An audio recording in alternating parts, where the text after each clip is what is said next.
My name is Amy Maglio. I am the founder and executive director of the Women's Global Education Project. We are an international NGO based here in Chicago. We work to help more girls in rural parts of Africa gain access to education and training. The organization grew out of my experience living and working as a Peace Corps volunteer in Senegal, West Africa. I lived in a mud hut in a rural village with no running water and no electricity for almost 3 years. And it was there where I had this experience where I helped my Senegalese host sister go to school for the first time.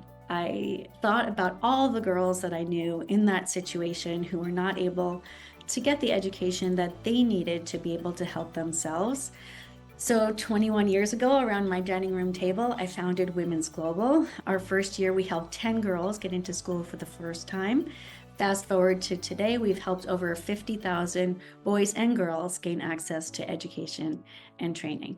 The reason our program is so effective is that we are able to do what I'm calling hyper micro development, where we partner with local communities, working with men, working with women, working with all of the stakeholders in that community and as peers, but not as outsiders. We're working to really help them figure out how to support more girls in their community and give them the tools that they need to be implementers on the ground. We provide a very holistic approach to education, so it's not just about building a school or providing a scholarships. It's really wraparound services for girls, and we're addressing all of the reasons that they're dropping out of school. So, for example, there are things like early marriage or early pregnancy that people don't think about as a barrier to girls' education. We address those issues as well. There have been so many success stories, but one that's really important to me is a woman named Hadi and Dung.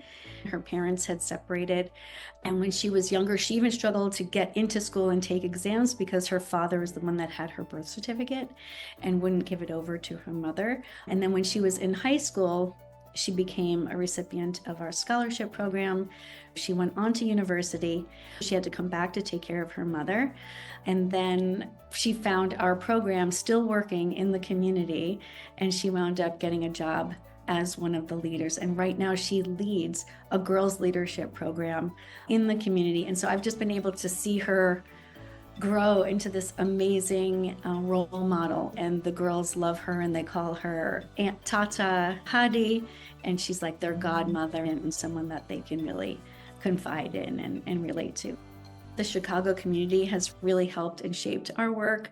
There is just such a great community of people that want to be engaged in international affairs and international development, and coming from such a history of being philanthropic.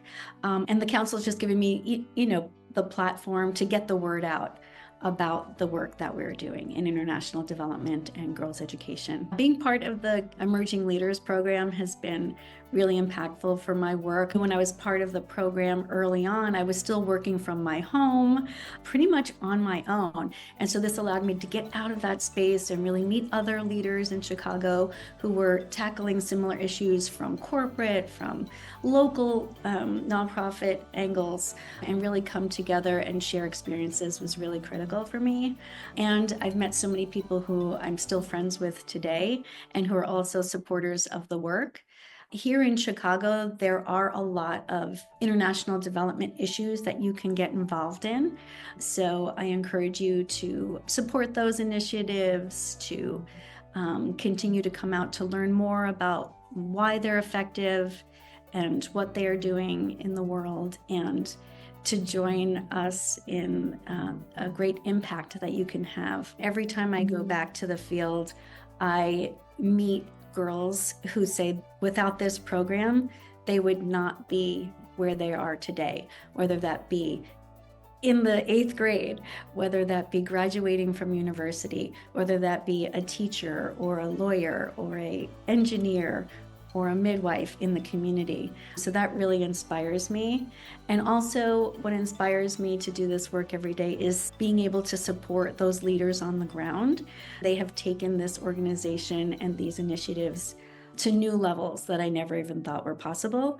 I'm able to step back now because of all of these community leaders who are taking up the charge to do this work in their communities.